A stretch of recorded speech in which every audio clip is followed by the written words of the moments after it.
Within the Navigation Hub, all urgent referrals are triaged by clinicians. We will assess the urgency, so we'll be looking at level of risk and if there's any concerning mental health issues for a young person.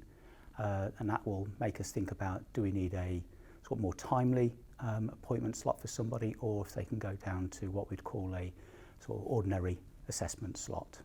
Any professional can refer to the RISE service. Within that, we would look at where in the service people or children, young people need to be referred to. So it might be specialist CAMS, or it might be into any of the commissioned services that we work with. We offer a telephone consultation service. This runs from 8 o'clock in the morning till 6 o'clock at night.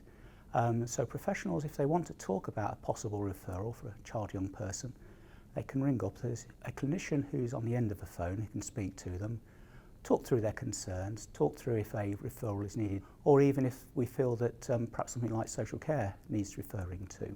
Parents, carers can also ask for a telephone slot. They're booked usually a couple of days ahead, but again, it's about speaking to a clinician about any concerns that you have for your child or young person. We have a website, it comes under cwrise.com. It's constantly being developed, there's lots of information on it, but importantly that's where the Dimensions tool is used.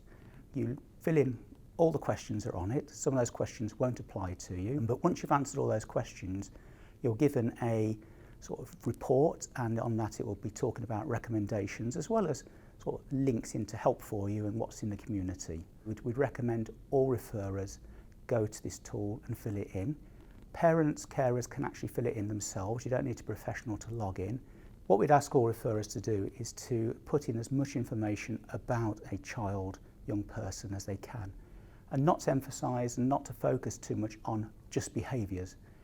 We need to know about the mental health concerns, putting in things like the anxiety levels of a child, what they're talking about, how they're feeling, or even if they're not feeling, if they're like numb, what sort of coping strategies they might be using, which could be self-harm or it could be other things, what's been tried before, and just the impact it's having on the child and their family. So please don't attach just an email or a letter from the family. We need your opinion, your observations of the child, because that's as important to us as anything else that's being said to you by the family. I'd like to remind you that any professional who knows a child, young person, and their family can refer into the RISE service.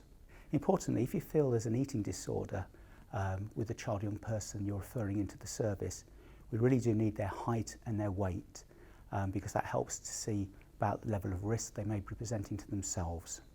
If you have concerns that the child, young person you're referring in has perhaps autism or ADHD, things we'd call neurodevelopmental problems, then we really do need you to go onto the CAMS website and use the neurodevelopmental referral form. We would say that perhaps GPs are not the best place to fill this in because we need to know a lot about different aspects of the child's life. So we really would recommend school filling in, because they generally know the child much better than any other professional.